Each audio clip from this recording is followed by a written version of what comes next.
In August 1881, the body of the beautiful young Jenny Kramer was discovered on a sandbar in the ocean near West Haven, Connecticut. Initially, it was believed she had drowned and possibly taken her own life. However, an examination revealed no water in her lungs, and further investigation indicated that she had died from arsenic poisoning. Jenny Kramer was the daughter of Jacob Kramer, a cigar merchant in New Haven, Connecticut, and his wife, Christina. Sickly as a child, probably anemic, Jenny was pampered by her family and was the only one of the Kramers' 3 children who did not work in the cigar store.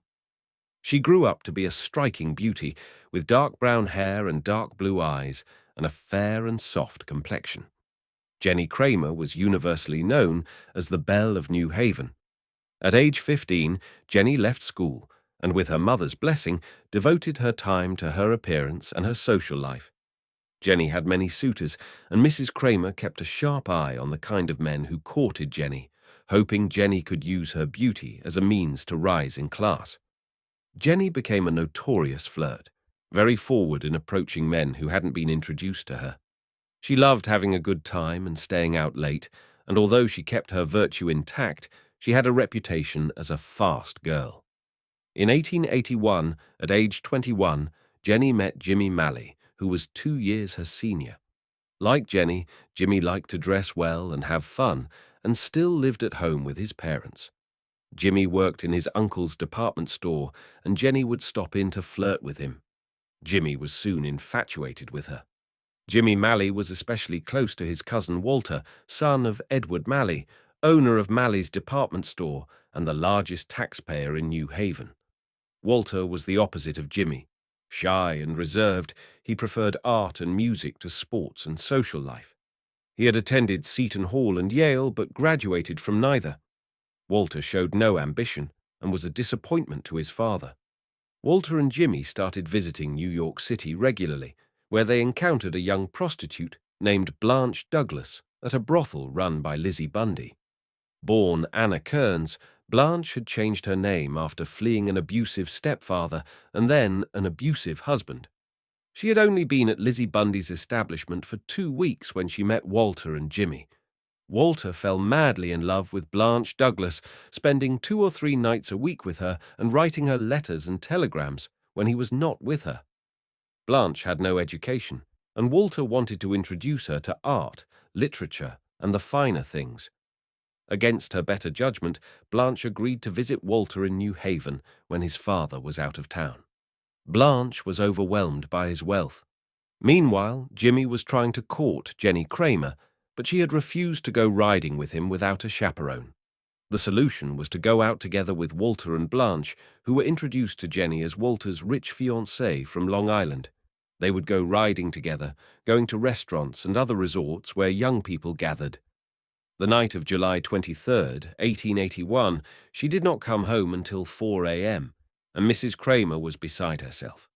Jenny told her that they had gone back to the Malleys' mansion, and though she had tried to leave, Jimmy refused to escort her. On Wednesday, August 3rd, Jenny went out again with Jimmy, Walter, and Blanche. Walter's father had gone to Saratoga, so the 2 couples stayed all night at the Malley mansion. Jenny returned home Thursday morning, accompanied by Blanche. Jenny had a terrible argument with her mother, who was upset over what the neighbors would think. Blanche said that Jenny had stayed in her hotel room and nothing improper had happened. Mrs. Kramer would have none of it and told Jenny that if she were going to stay out all night, she should find a new place to live. Jenny left with Blanche, and it was the last time her mother saw her alive. Around dawn on Saturday, August 6th, an oysterman named Asahel Curtis, while preparing his boat before heading out for his day's catch, saw a white object on a nearby sandbar swaying back and forth with the incoming tide. It was the body of a young woman, finely dressed, all in white. She had died recently enough that there had been no decomposition. It would not have been unusual for a young woman to be so dressed up at the beach. The popular Save-in-Rock amusement park was nearby, and a woman fitting Jenny's description was seen there the night before. Other observers soon recognized her as Jenny Kramer, and though there were indications to the contrary, it was assumed that she had drowned. When the circumstances of her disappearance were learned, it was further assumed that she had drowned herself in despair. While the body was still in a boathouse on the beach, doctors Painter and Shepherd performed an examination. They determined that there was no water in her lungs or stomach, and it was unlikely that she had drowned.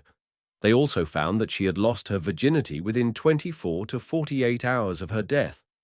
Damage to the fourchette, a tough tendon near the vaginal entrance, indicated that she had been violently raped. An inquest was scheduled for the following Monday. Jimmy, Walter, and Blanche were questioned by reporters and Sheriff Peck, and after some initially contradictory statements, they all agreed that they had been with Jenny Wednesday night, but none of them had seen her after noon on Thursday.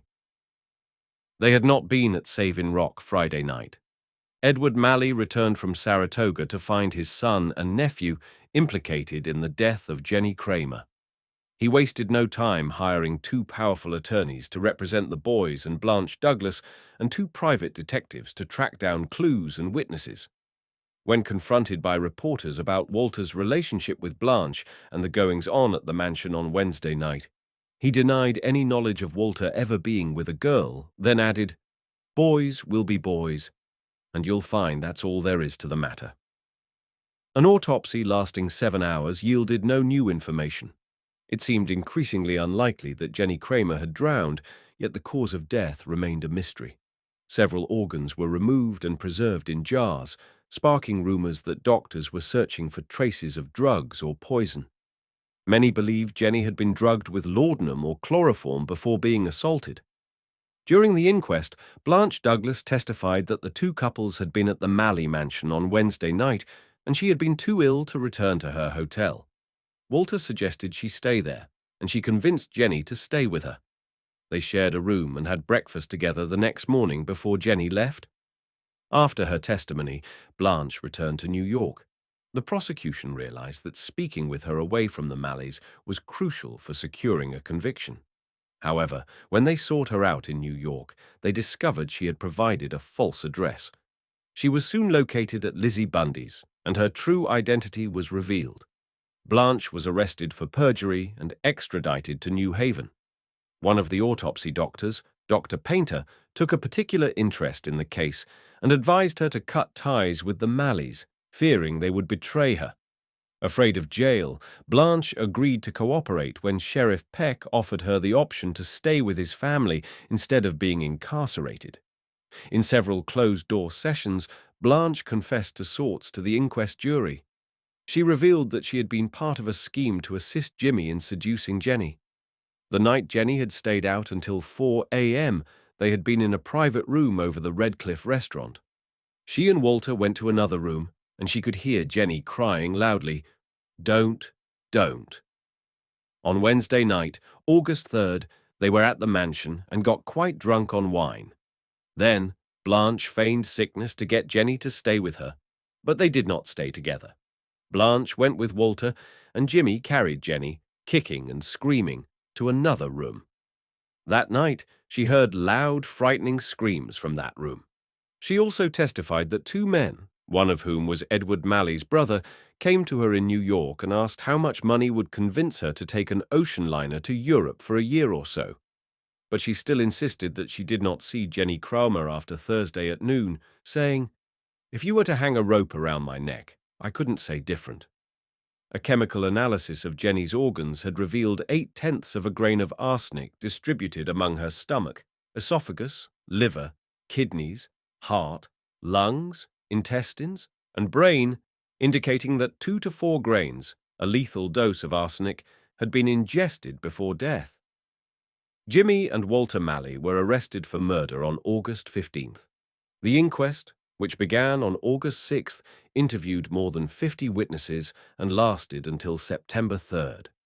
Blanche had been held on perjury charges, but when it was determined that she would give no more information, the charge was changed to murder. Before the murder trial itself, the case was put before the Justice Court to determine if there was probable cause to try the Malleys and Blanche for murder. 5 counts of murder were listed in the indictment against the Malleys: arsenic poisoning, drowning, suffocation, asphyxiation, chloroform, and the use of liquor and drugs. For Blanche, The only charge was arsenic poisoning. The trial would not be held until April the 25th, 1882. It would take a week to impanel a jury because of the difficulty in finding anyone in New Haven who did not already have an opinion on the guilt of the Malleys. The charge of arsenic poisoning presented a problem for both the prosecution and the defense. The prosecution could not accuse the defendants of suffocating Jenny on impulse. Arsenic poisoning implied planning and deliberation. The defense would have trouble proving that Jenny fell or jumped deliberately into the water. Both sides agreed to exhume the body for a complete analysis, including the bones, to determine exactly how much arsenic was ingested. While the prosecution wanted an exact amount to present to the jury, the defense hoped to prove that Jenny was an arsenic eater, a woman who indulged in the popular Victorian practice of ingesting small amounts of arsenic to lighten the complexion. It was determined that Jenny had ingested at least 3 grains of arsenic, but there was none in her bones, indicating that she was not a habitual user. In the end, however, there was only circumstantial evidence, sparse and vague, that the defendants had poisoned Jenny Kramer. After deliberating only an hour, the jury returned a verdict of not guilty. Jacob Kramer was heartbroken over his daughter's death and did not survive to see the trial's conclusion. While the official cause of death was recorded as phthisis or consumption, it was more likely a case of suicide. By 1883, Christia Kramer had become mentally unstable, believing that her daughter was still alive and would return to her. Tragically, in July 1891, Christiana took her own life by hanging. In February 1882, Malley's department store was destroyed by fire. Arson was suspected, but the insurance company denied the claim due to a technicality. Following the verdict, the Malleys held a lavish party at the Tontine Hotel, which was sharply criticized by the press. Blanch Douglas went back to jail that night because she had nowhere else to go. Walter Malley kept in contact with Blanch Douglas and at one point was the target of a blackmail scheme involving letters stolen from Blanche. He married a woman named Anna Madden, who many believe was Blanch Douglas, Anna Kearns. The true circumstances surrounding the poisoning of Jenny Kramer have never been determined.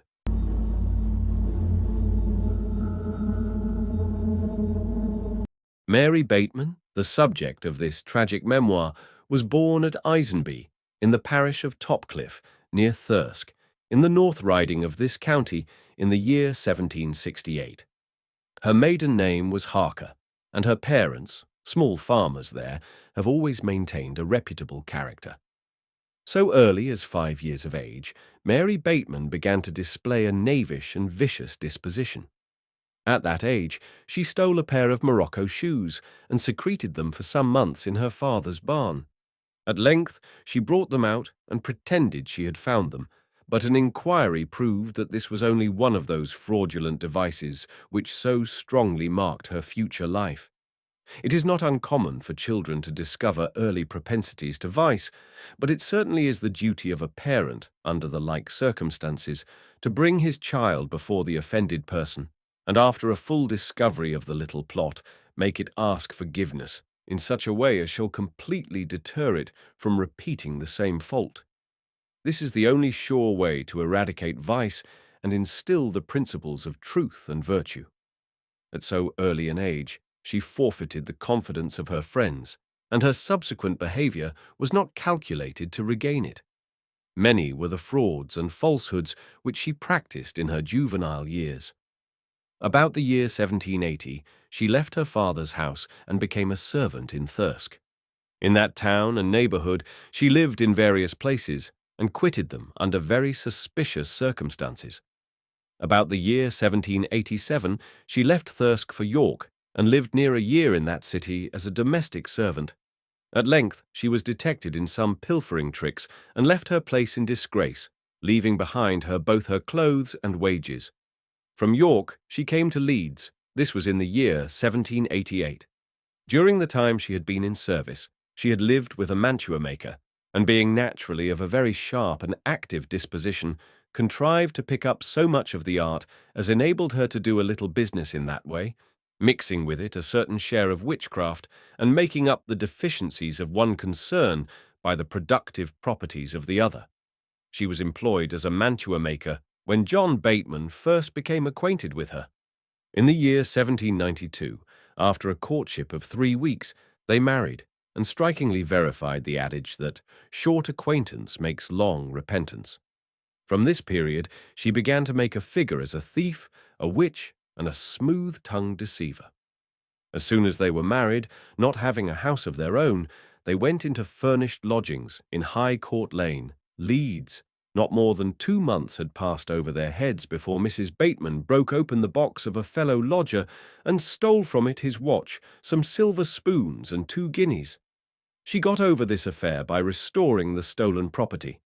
That she should rob other people's lodgers cannot be wondered at, when it is known that she robbed her own. A young man of the name of Dixon, who lodged with Batemans when they were housekeepers, had, as he thought, frequently missed small sums of money out of his box.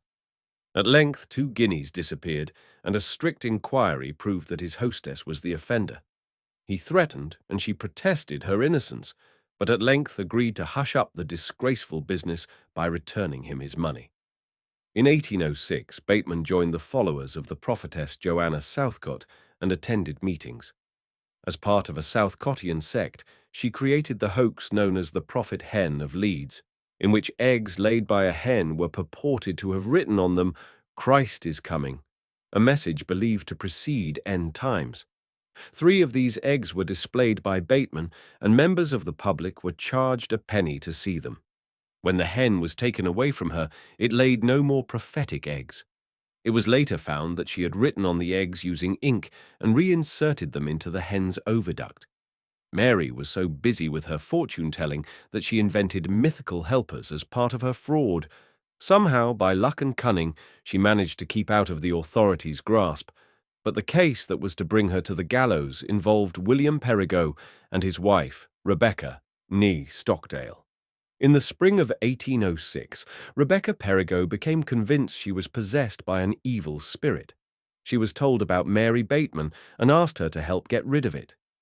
Bateman informed the Perigos that she knew a lady who lived at Scarborough who could read the stars and who could cure her, and that if a flannel petticoat was sent to her, she would at once communicate with this lady upon the subject. William Perigo went to Bateman's house. After giving Mary Bateman his wife's flannel petticoat, she said she would write to Miss Blythe, the lady she had mentioned in Scarborough, and that he would receive instructions on when to return. Upon Perigo's return, Bateman presented a letter from Miss Blythe containing specific directions.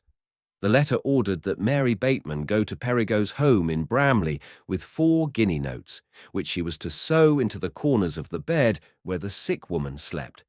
These notes were to remain there for 18 months, and Perigo was to give her 4 additional notes of the same value. It was emphasized that if these instructions were not followed precisely, the charm would fail. On August 4th, 1806, Mary Bateman visited Bramley, showed the 4 notes, and claimed to sew them into silken bags in the bed corners. Perigo then gave her the 4 notes he was to return, and she instructed him to visit her house later, as more letters from Miss Blythe might arrive.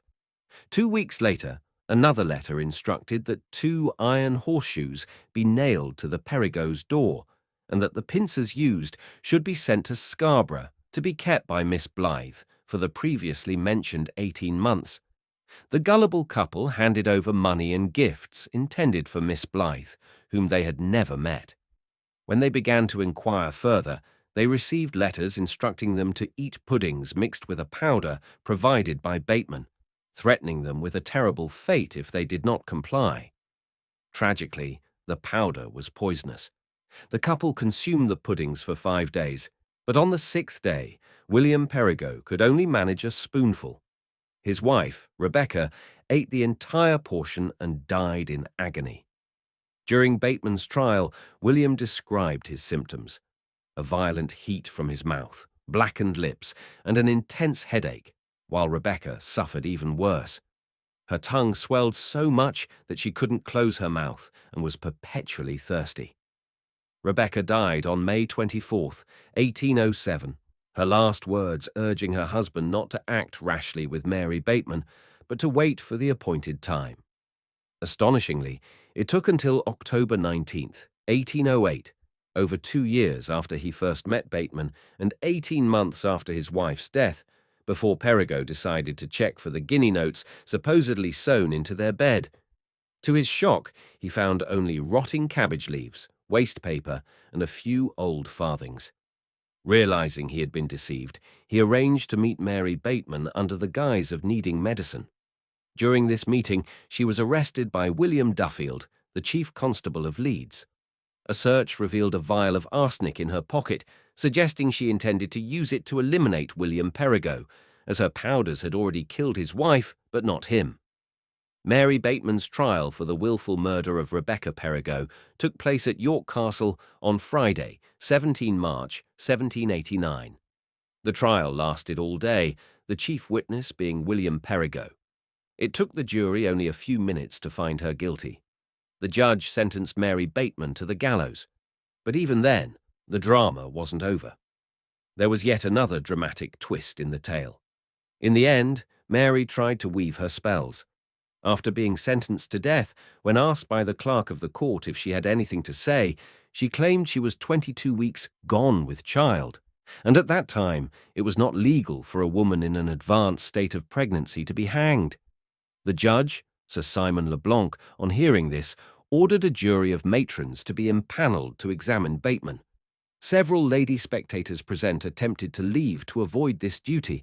However, the judge ordered the courtroom doors to be locked and impanelled a jury of married women from amongst the many fashionable ladies present.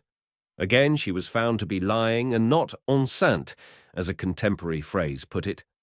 At 5 a.m. on the Monday following her trial, the 20th of March, 1809, Mary Bateman, the Yorkshire witch, was led at the age of 41 to her execution behind York Castle before a crowd of thousands.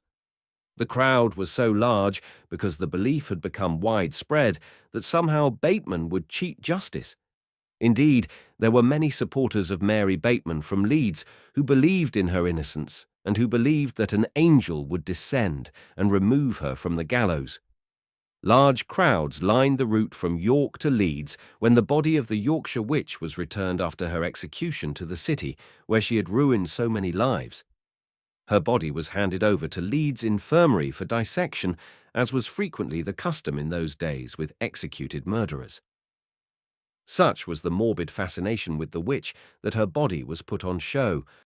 Her body was dissected by William Hay, who spread the event across 3 days. On day 1, medical students paid to view the corpse. On day 2, about 100 tickets were available to gentlemen, professional Leeds men, who paid 5 guineas. And on day 3, women could buy a day ticket to attend Hay's lectures on the body. And strips of her skin were tanned into leather and sold as magic charms to ward off evil spirits. The tip of her tongue was collected by the governor of Ripon Prison. 2 books from the library of Mexborough House were covered in her skin.